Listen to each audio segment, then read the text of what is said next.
So let's dive into the first panel. Christian has already alluded to it. 2035 emission targets are under threat, under a lot of pressure. And while it might seem an easy way out for some of the OEMs, or not out, but offers some room for the OEMs, it puts other industries under a lot of threat. So that's why we want to dive into this topic under the title, Shaping Customer Confidence from the School Run to Europe's 2035 Green Deal.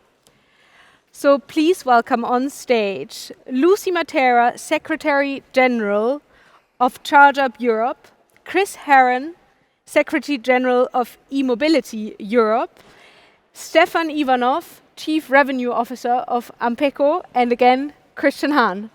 Please, come on stage.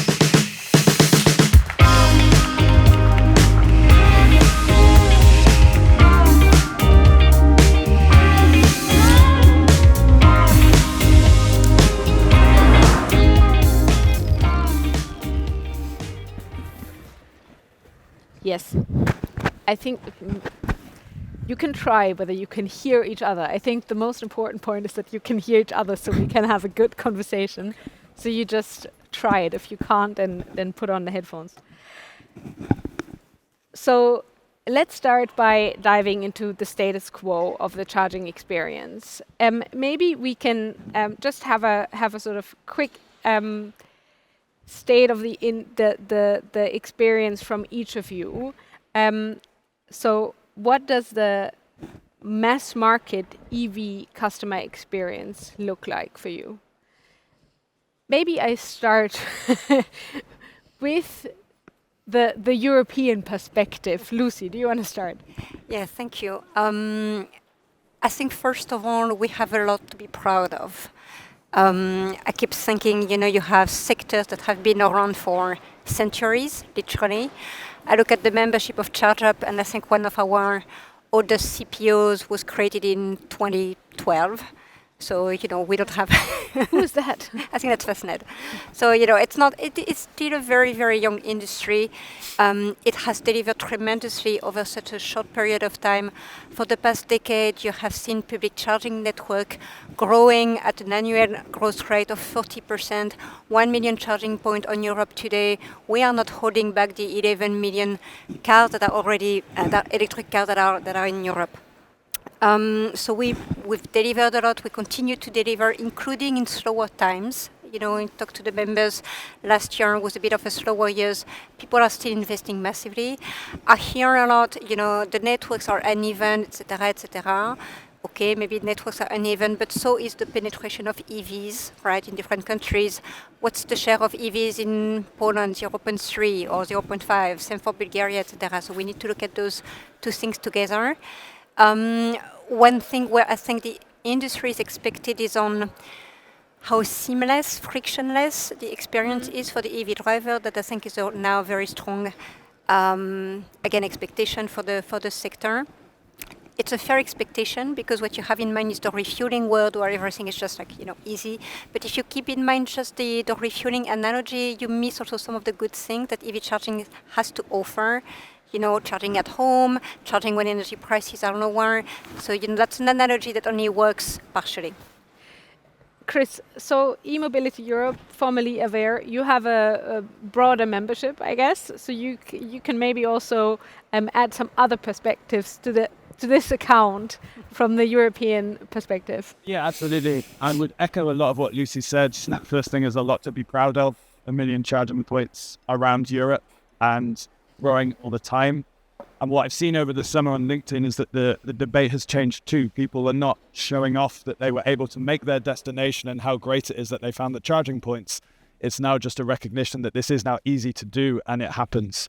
And I had this personal experience too, driving to France with my family. I had my parents-in-law behind me, a bit with questions about EVs, and I was able to show them, no, this works. Every charging station was lined with fast chargers. The charging stops were longer than the bathroom breaks for my kids, and the payments worked all the time. So my parents-in-law came away thinking, no, we can be happy with our next purchase. So when it works, like Lucie said, you can see, I know it can be better than the petrol experience. At the same time, obviously, there are things still to improve. And again, it's the seamlessness, as Lucie said, making sure that it's simple for consumers as best as possible. All of the different apps, the interoperability between countries and everything else, I think that's the focus to improve. So a consumer gets that experience every time. And then people like my parents-in-law will be, not let down by any of their experiences and making the next charge. Of course, lastly, the spread across Europe, representing the ecosystem. Again, I would agree with what Lucie said. We have to have the cars there to get the charging there. A lot of chicken and eggs in this industry, but it's too easy to point just at the charging in Eastern Europe when we need to get cars there as well. Yeah, the both of you alluded to the fact that it's sort of the frictionlessness that is sometimes missing. So maybe looking towards the software service providers here on stage, what are you sort of contributing to make it all a frictionless experience? Maybe going in the value chain from front to back. So maybe starting with you. Of course. Yeah, it's a good question, right? As Hubject, we are a B2B company, but as you see today, we are very much focused on the customer experience because we believe this is one of the key success factors. And of course, taking into account how complex this industry looks behind the curtain, right? We talk about only in Germany, we have 1,500 charging point operators, small ones, but also big ones. So you can imagine how complex it is to not only provide services to them, but also to provide similar services to them, because again, scalability is very important for us. On the other hand, of course, we see more and more that specific patterns are becoming more relevant, right? Seamless EV charging, so trying to have more secure and reliable ways to get access to a charging station, right? We see that there's a big interest, stepping a bit away of unsecure mechanisms to more secure mechanisms. The whole topic of fraud probably has surprised us a bit as an industry, right? That whenever there are millions of transactions happening, of course, someone would like to misuse this a bit, and that's exactly what we're seeing right now. And the industry still needs to be prepared for this, to have better mechanisms in place, to make sure that charging sessions, that financial sessions are as reliable as they should be. But on the other hand, as said, I think that's a good thing about the industry. As it's so complex, as it's so diverse, there also will be, even in the future, different solutions for different kind of needs, right? And customers, there's no one kind of a customer. I think that's what we definitely have learned in the last years. I think, at least we as Hubject, we started a bit with the belief maybe things becomes way harmonized, but it's exactly the opposite, and I believe that's good. Needs from an EV driver who is running in an EV fleet are very much different than to customers who are maybe charging 99% of their time at their wallbox at home and only once a year going on holidays, they need to use public charging stations, right? And right now, I think we are still learning a bit how we can support all these kind of different use cases in an efficient and scalable way. But I also have the impression that with a lot of also positive regulation we have seen in the last years, we're getting closer and closer to this. On the other hand, of course, let's not forget that the more technical complexity we are facing, the more we also will face question marks on how we can scale all of this, because that's in the end one of the major goals of the industry. It's not that much related to EV drivers, but it's our goal altogether to have scalable solutions in place, because that's where we are able to also drive our business and therefore invest into new features as well. But I have the impression we're getting closer and closer, but I think this fundamental learning, for me at least, understanding that customers will be very diverse in the future as well, have diverse needs, I think that's really an important learning for me and for us as a company. Maybe sort of moving from you as a spider in the web to Stefan, to you, also a B2B company. How are you sort of enabling charge point operators to provide a better and more seamless experience to customers? Thanks a lot for the question. I actually want to still comment a little bit on the experience. I actually think we have a PR problem right now. Because 5 years from now, the question is, do we have enough chargers? And I would say the answer is no. And I think there was a lot of investment in putting chargers out there, and I think this worked really well. I mean, I think even the governments, they played a big part of it. Also investors, they put a lot of money into it. So right now, I think we have plenty of chargers. I think everybody who's saying something else is not actually an EV driver. I was driving south of France, and I was deliberately trying to, check all the operators. There was plenty, and they were all working. Even the credit card terminals work, the ad hoc payment portal works, I can register, I can use EMSPs, it all worked. In Bulgaria, in my country, we're living in paradise. There is like a ton of chargers now. We have excellent hubs with 3-4 high-power chargers, Alpitronics and Chempowers and other, brands that are really doing really good job. And these chargers are just staying there. Utilization is very low. So what does it tell you? Chargers are there. So I think this is solved. It's not about having chargers anymore. Last year we talked about, but it should also work, right? Because if there is a charger somewhere but it doesn't work, then you always have this anxiety, like, am I going to reach my destination? I mean, is my next stop going to be the next problem for me? I think this is also solved. I mean, it works. Yes, sessions fail. You sometimes need to unplug and plug, but again, it works. So I think even that is solved. Definitely room for improvement. I would love to see plug and charge working because, of course, all the Tesla guys are always saying, well, it's not like Tesla. And I agree. I mean, it's not like Tesla, but it's getting there. So I think this is solved as well. And I think now it's much more like a PR that we need to do to show the rest of the people that this actually is working. I mean, you gave a really good example with your parents. I'm sure if you were in the driving seat, they wouldn't drive an EV for sure. They're very skeptical. My best man, who is like a petrol head, he bought his first EV 2 months ago. And it took me like 2 years to convince him. Like, wow, this doesn't work. I mean, how am I going to charge? He has a garage. He has even power, everything. And he even has the money to buy. And he bought the car. It took him 1 month to convince himself to go out of the city because he was always using the charger at home and the charger at his office. He did one trip to the seaside, 350 kilometers. He came back. I told him, look, just stop here and here to be perfect, no worries. He came back and said, wow, this is amazing. I'm buying a second one now. And now his wife is getting an EV, his parents are getting an EV. So I'm saying, well, nothing changed for these 2 months, right? But his perception changed. Yeah. And I think we're not doing enough in that perspective. And now when I want to talk a little bit about what we are doing, and I want to say that I also want to compliment all our competitors as well, because I see a huge shift towards quality, reliability in even the past 1 year. I think we're making huge steps. Even the screens of the hardware are working really well, combining with the different devices. And I think we are giving the tools, right? So it's up to us to give the best tools possible and, make it very easy to integrate and get them working, because then it all trickles down. So I say we are giving the picks and shovels, but you need good picks and shovels, right? Or maybe even some automated picks and shovels, so you don't need to do it by hand. So that's where I see our mission. Yeah, yeah. And I think we are doing a good job, to be honest. Still much more to be decided, to be done. But I think the focus is there. And that's what I would say it's a big shift I've seen at least in the past year.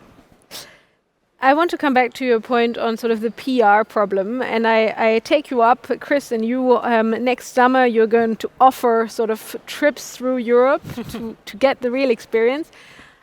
I do share that I think many who are not EV drivers and then moving into e-mobility, they will share that, you just have to try it out and it actually works. The question, I think it's a little bit too easy of an answer to say it's just that we think it's not working, but actually it is totally working. So once you try it, it's all fine. So let's maybe talk about other barriers. Why are customers not adopting e-mobility as quickly as we would wish for? Lucie. So there's a very nice survey, consumer survey, that is done every year by the European Commission. And so they're asking, a very broad range of EU citizens across all countries, which is nice to have that perspective. What is blocking you from buying an EV? And they even provide some answers. And so number one consistently is the price of the car. Okay. Mm-hmm. Actually, lack of charging infrastructure is far behind, so that's encouraging, as you said, Stefan. I feel optimistic about 2025, all the new models that are coming to the market, so hopefully that's a picture that improves, but I think we all know that remains an important barrier today. So the price of the EV, you can also say if the use phase of the EV is very cheap, then you can you can live with that capex. So do you think that the price of charging is a barrier? One thing, just to add to Lucie and then link to your question, I think I also saw a survey where a third of Europeans need to know that their EV is cheaper than an internal combustion engine to ever make the switch. Upfront cost, running cost. And of course, running cost is what we're always using to say, well, this will be a cheaper thing across the lifetime of the car. I don't have all of the solutions to your question about pricing, but what I do know is that this is raised so often now by policymakers that we speak to. It gets raised by German MEPs, it got raised by cabinets of commissioners, that they say charging is too expensive on the highways in Germany, what are you going to do about it? And also, we have to defend 2035, we have to defend electric vehicles, and we have to show it's a cheaper experience. How will you answer this concern we have on pricing? And obviously here in the room, we know there's a whole load of complexity underneath that, which I guess the other panelists will pick up on, which are good reasons why we, everything as it is, and it's probably not as big a barrier as people think either, but it is a perception issue for politicians, and it's something which we have to have an answer to. Probably it's a shared responsibility answer of regulators and industry, but it's probably the biggest question we now get from policymakers to give a response to. Yeah. It's a bit of a sore subject, I guess. It's not a sore subject in all countries. I agree with Chris. We're getting that feedback a lot from, from policymakers. Strong concern in Germany, in the Netherlands, not necessarily in other countries. So that's important to keep in mind. I always go back to the question of, do we have a competition issue? Yeah. Right? Or is this just a result of market dynamics? Yeah. In which case, I don't see what is the problem. Yeah. If we have a competition issue, then there's a role for the court to play, and they're doing that, I think, quite effectively. I'm going to quote one of my members, which is Ionity, and I hope they're here. If you want to talk about price, we need to talk about costs, which I think makes a lot of sense. I'm going to open up the subject of, grid fees. Otherwise, this is going to turn into a support group for CPOs. But, there are important costs for the business. And also, it's just the phase where we are. There's a lot of investment going on in the sector, and not a lot of EVs around. As you said, utilization rate is not exactly blowing through the roof. You need to, get your funding from somewhere, right? And as long as we're deploying at high speed, investing tremendously, integrated with energy markets and all that, increasing reliability, of course, there's going to be a price associated to that. And I think we just need to be honest and transparent about it. We are bidding for the EVs of the future, right? And there's still, not so many of them around. So yes, there is a price for that. Yeah. Maybe just to add one more point, I think we need to be careful to not give the wrong impression that public charging per se is too expensive, right? Yeah, sure. I think what we are facing right now, especially in Germany, as you mentioned, is that there's a lot of complexity to get access to a good pricing. Yes. What are the reasons for this? Probably it's a mix of both. On the one hand, it's strategic approaches to get customers into specific contractual relationships. That's the case, right? You normally nowadays get the best price if you're using the app of the CPO. And there's a reason for this. On the other hand, I think we also need to reflect a bit on the actual maturity level of the industry. And again, from an end customer perspective, it's too complex. They don't get all of this complexity. But realistically speaking, my example, I compared a bit with the telecommunication industry 25 years ago, where we also had call by call and pre-select tariffs and things like that. And at least I was quite often choosing the wrong tariff and paid too much for telecommunication at this time because it was complex, right? And my perspective is it will be solved in a mass market environment, but to get there, we need to make it easier and more easier acceptable for EV drivers to understand how they can get a better tariff.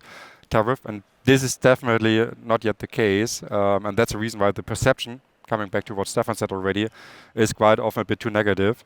But again, public charging is per se not too expensive. It's just too complex to get access to a good tariff. I want to just add something, if it's possible. I think, again, we have a PR problem because we are comparing things that are different. If you take fuel, it's the same price everywhere. You think, okay, it's fair, everybody is the same. And then with charging, we forget that there is actually several different types of charging, like the at home, which is extremely cheap because you can just use a plug, no investment.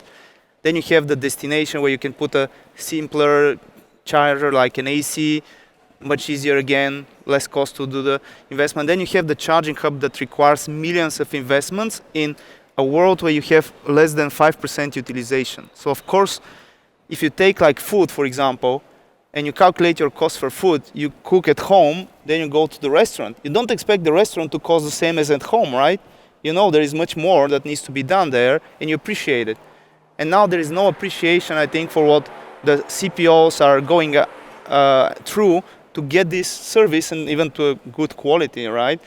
And I think that's problem number one. The second problem is we shouldn't be focusing on one number, we should focus on TCO. I wouldn't mention names, but it's a very big company. They have 5,000 EVs. They've been having it for now 4 years. They learned a lot. And what they figured out is we're making TCOs wrongly with EVs, because for ICE vehicles, we're doing TCOs for 3 to 5 years max, because this way we feel like this is the peak of the vehicle, and then it kind of disseminates. So all the fleets and all the businesses say, okay, 3 years, that's the TCO.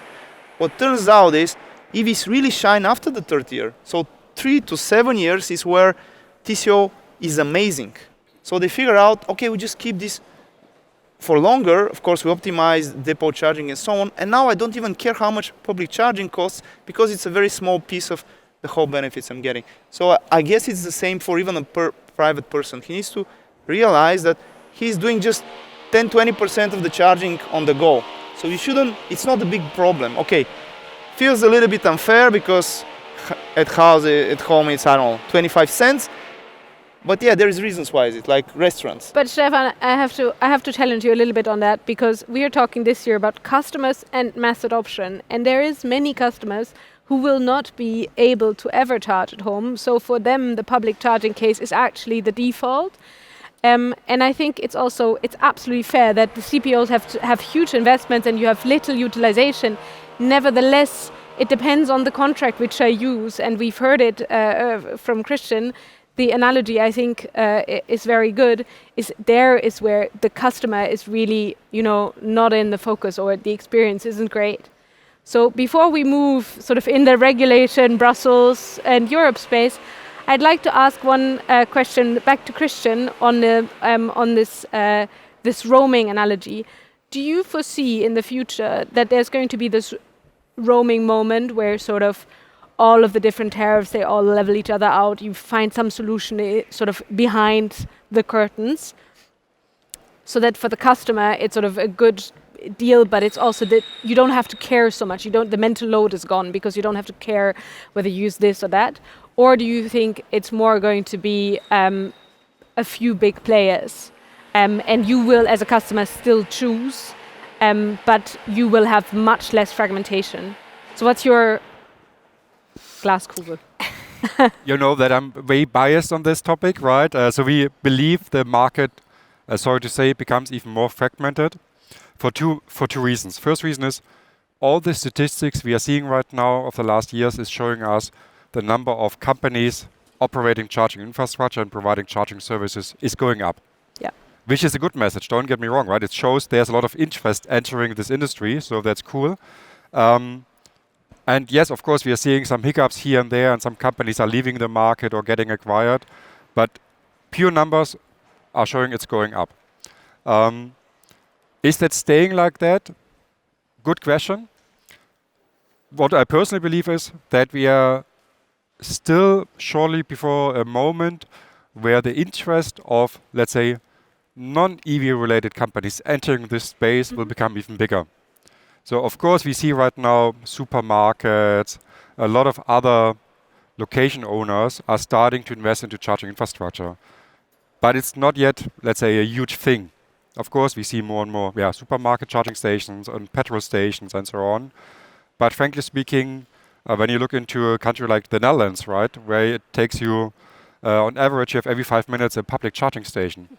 Compared to the rest of Europe, there is a lot of white space still between. And I believe more and more companies will enter this space who are having a different business model, operating facilities. And then they see, okay, putting a charging station there makes a lot of sense because I can add a service to my existing portfolio already. And especially in the mass market environment, of course, that also is an interesting business case as well, because customers are anyway coming to you, selling them another service makes sense. So therefore, I believe as soon as this is happening, the fragmentation is going up, but probably that's nothing to worry about because we already run with thousands of companies in Europe and we found a way more or less to make this happen in a reliable way. So probably we have learned already quite a lot how we can tackle this complexity. On the other hand, of course, we also see, talking about customer experience, that also customers have the tendency for public charging to go to the same network again if they made a good experience before. So probably we will see different kind of customer behaviors again, right? There's not one solution for all customers. Every customer is probably a bit different. But we believe that we will see both. More fragmentation by increased number of operators. On the other hand, of course, some customers will definitely have a tendency to stick to their preferred charging operator. So maybe moving now from the customer experience and sort of what the market is like today, more into the policy space. So we saw the introduction of the AFIR last year. So, and we've already been talking about the Green Deals, and I'd like to ask what the current role of European regulation is in terms of for the customer experience and sort of the transparency, because it's acting on that. So is it helping or is it hindering? Who wants to start? Okay, I'm happy to start. I think let's start about what it's not supposed to do, which is over-regulate, right? And I think that's the main risk for the AFIR review that will come next year. You know, that traditional appetite of regulators to interpret their mission broadly and come with a lot of additional requirement. And I think the both of us anticipate we're going to have to play a game of policy whack-a-mole, which is, kill off all of the ideas that will come up. So essentially, just leaving the industry in the position to continue to innovate, to deploy the solution that will serve those customers, and we might not know what those solutions are already today. So that's one. I think what it can do a little bit better is enshrine competition. That was never the purpose of AFIR, but essentially you want to make sure that your market is a fully open market that truly offers full interoperability. AFIR is a huge step in that direction. Maybe that's something that can be a little bit more reinforced. What I think regulators in general, that's not specific to AFIR, but I think regulators in general are not very good with system change. I think they don't really know. It's complex. Industry is complex. You try to regulate an industry through one instrument. It's a very blunt way to approach things. We saw that when they decided to, mandate ISO 15118-20 for all private chargers as of 1st of January 2027. That's all very nice. It's a key standard to enable key functionalities, V2G, plug and charge and all that. What about the rest of the conditions? What about fair and effective access to in-vehicle data? We don't think we have that today, so how are we going to make that work, right? And that, again, I think what regulation offered phase to do is coordinated readiness. Okay, they regulate one part of the sector, the rest is, kind of in a vague gray area, and so you have to run toward an objective with the rest of the conditions not fully aligned behind you. Yeah, I can echo that. A fear revision, a fear review does not mean a fear revision. That's what I wanted to say. It's a review of what works, what doesn't work. It doesn't necessarily have to lead to all sorts of new requirements for the industry, which is already very well regulated. At the same time, policymakers, like Lucie said, like to address problems with regulation. Our job is to try and show where the market needs to resolve some of these challenges itself as it continues to grow, and also to show where AFIR is delivering already, and try and focus the direction to where we can improve the situation. From our early discussions, I know we think that the trucks market is one that needs more attention probably as we move forwards, compared with the passenger car where a lot is already resolved. And then there are some common sense things that can be improved. For example, all of the national access points that people have to work with, centralizing that into a European access point. So if we can use this process to improve things for the industry and not just add new requirements, I think that would be a success. Is there, can you name sort of one aspect where AFIR really moved sort of things into a positive direction for the customer? Now that you can already name after a year, because obviously the effects are going to be delayed and we don't see it yet. And vice versa, are there important things that where we hoped for a huge change, and we now see sort of workarounds, I don't know, the effect not panning out? Maybe I can start. I think, frankly speaking, sometimes I think my job is challenging, but being a European regulator for this industry is definitely way more challenging. Because, of course, Chris, you described it already. To make the right regulation for this complex industry, you need to relate to mobility topics. Of course, Europe is a region which is very much driven by a lot of proud, strong European OEMs as well, right? We have also a huge industry for suppliers, and it's all depending on this. And on top, we also have digital topics, we have energy-related topics, right? So it's a very complex topic to make the right decision. And of course, how things are, whenever new regulation is being worked on, thousands of people are going to Brussels and telling the regulators, this is our view, please do this, please do that. But unfortunately, it's not a aligned message. So we have 1,000 different opinions what is the right way to move forward. So therefore, I think it's really not easy to make the right decisions.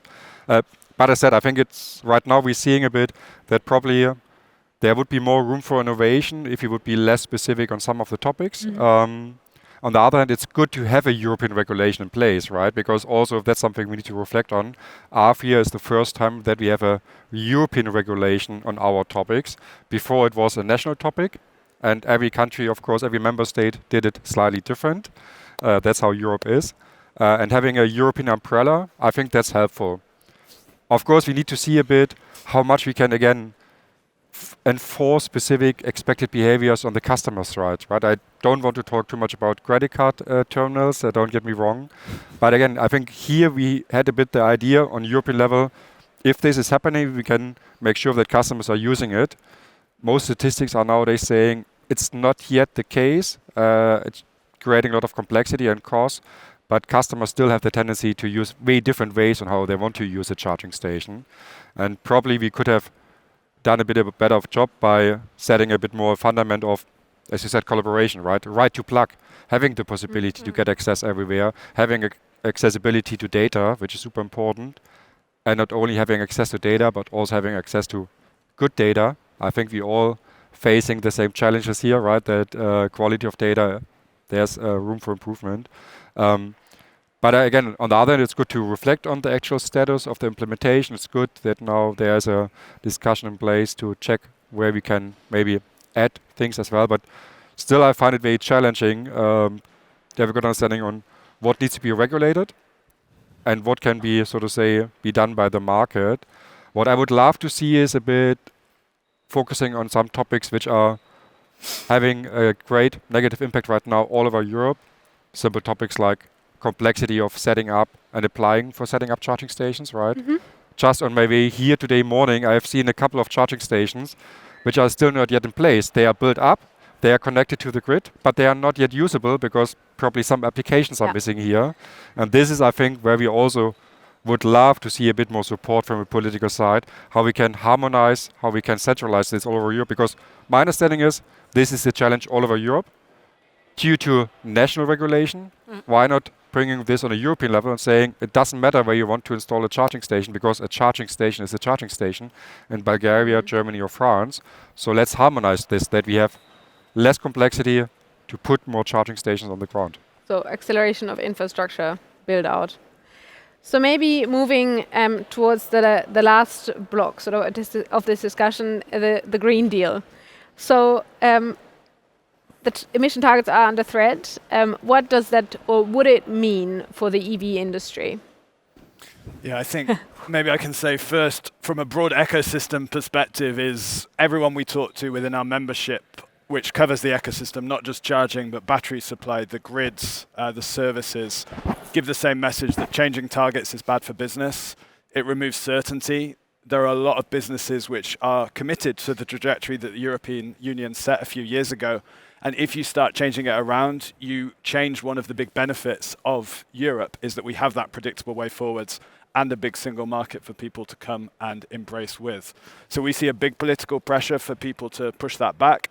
We see this misplaced debate on technology neutrality to try and focus on things we know won't be delivering, which is frustrating at the same time as everyone in the room is out there building stuff and making it happen. So I think from our side, a big priority now is to make sure that this community, in connection with other communities, the battery sector, the grids, everyone else, is able to stand up in a unified way and make that message heard that businesses in Europe need that. They're investing, they're creating jobs. And so be very cautious as policymakers before you begin to shift this around. And yes. Yeah, maybe for you to follow up on, can you also to sort of highlight the importance of the movement or of the topic, also sketch out a little bit what you foresee would happen? What we foresee will happen. No, I mean, we're really at the pivotal moment. So there's a regulation, it's called CO2 standards for cars. You know, it puts car makers on the pathway to make their fleets greener and greener all the way to 2035. That's coming under review next year. We don't exactly when, probably first semester. I think there's a strong push that we're seeing from different parts of the political spectrum, but also from the wider automotive system that is trying to water down, dilute the ambition of that framework. Of course, we don't want that. We don't want that for two reasons, because those targets are in place to give certainty to investors, consumers also, and you have a travel, you know, you have a direction of travel, and it just allows you to plan for your business and to attract investment as when you would want to do that. Okay, it's not now is not the time to pull the rug from under the feet of the people that have widely invested in that transition. That's not even a fair discussion to have. Yeah.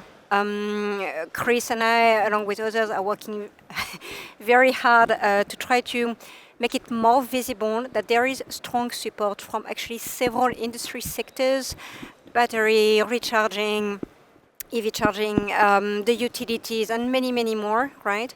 To keep that framework in place, because again, it's such a signal for investors, and we don't want that signals to be dimmed.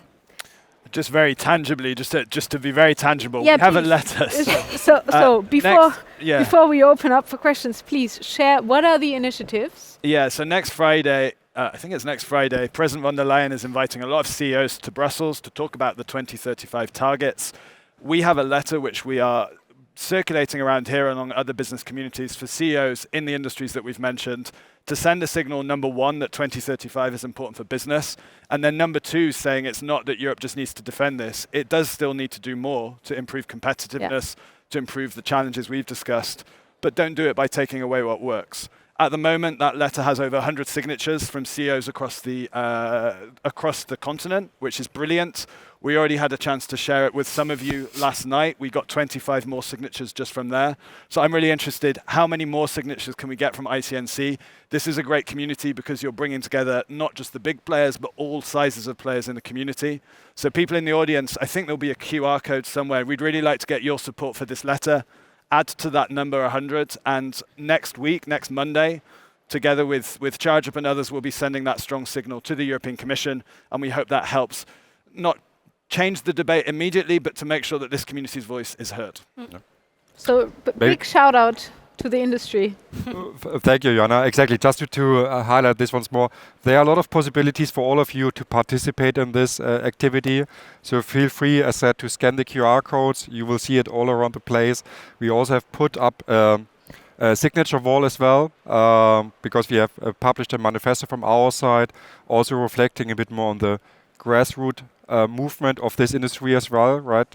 One of the topics I learned from Lucie and Chris was that in Brussels, quite often there's not a good understanding on how diverse this industry is, right? How many companies are involved in this? Because of course we all are not super active in Brussels, so how should the regulators and politicians know?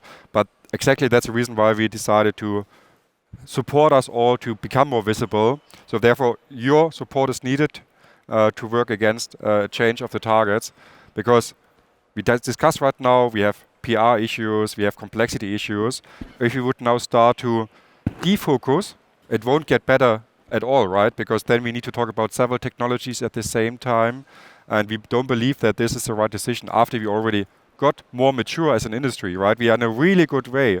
We understood what we still need to solve, but we already learned what we have solved very well. And if we would now slow down, it wouldn't help us at all, taking into account how much political and regulatory work is still needed to foster this development. So support us. We have a lot of possibilities. Put it on social media. Sign the C-level letter. sign personally as well on our manifesto wall and support us on giving the right impact to Brussels, not changing the targets. Thank you very much, Chris. Strong call for action for the entire industry. So before wrapping up, I'd like to ask if there are any questions in the audience. So we have mics, I think, with some great Hubject colleagues walking around. So please raise your hand if you have a question for our panel.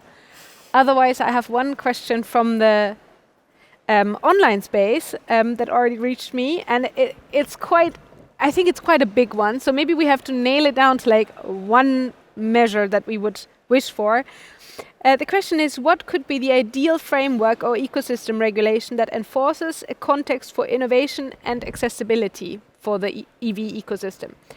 So I guess it's a very broad question on sort of striking the balance between innovation and customer experience. But maybe we can pin it down to sort of one specific thing we would wish for from the regulator. And we can also, I mean, Stefan looks like he already has something in mind.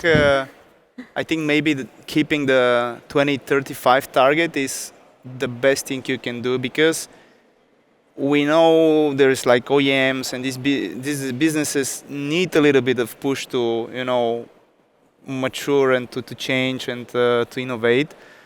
And at the end of the day, we shouldn't forget that the most important KPI in this industry are EVs on the road, right? This feeds everything here, right? I mean, it feeds the CPOs, then feeds us as a providers, of course, Hubject and the regulators and so on. So what will put more EVs on the road, I think, is the most important question. So maybe incentives for EVs, keeping the pressure on, so also OEMs are incentivized to get better, innovate quicker, and so on. I think we are on a very good path. I mean, as you said, the new lineup with EVs from Volkswagen, from Renault are really good. I mean, BMW and all the rest. So we shouldn't send a message like, okay, you can maybe take a step back. I think they're accelerating. Let's make sure they keep accelerating, right? Because it's also easy to say, okay, I need to take a step back. And let's not forget, it's also a battle that defines the next 50 years. I mean, China is already like speeding ahead rapidly. If we don't join the race, we wouldn't be even in the race, right? So I think that's a big question. How many jobs we'll lose in the next 10 years if we don't act now? So that's my... Yeah, and I think we need member states to come to the table in a consistent way to support their EV industry and uptake and get the demand working. And there, I think there is room for improvement, in that we can see the member states that have smart incentive schemes, good tax regimes. EV penetration is good, it's growing, it's great. It's not an EV problem. If member states all come to the table, we can see that unlocked quite quickly. And there, I think there's frustration wherever you sit, whether you're in the car manufacturing, the charging, the batteries or whatever, because doing this in a smart way, we could accelerate things quite quickly. So it's not just keep the targets, come to the table as regulators too and help support these markets ambitiously. I guess you guys have a lot to do in Brussels. So since we've run out of time, I think let's wrap it up here. Thank you so much for a very interesting panel. And looking forward to how many signatures you can gain until the end of tomorrow. So thank you. Thank you. Thank you.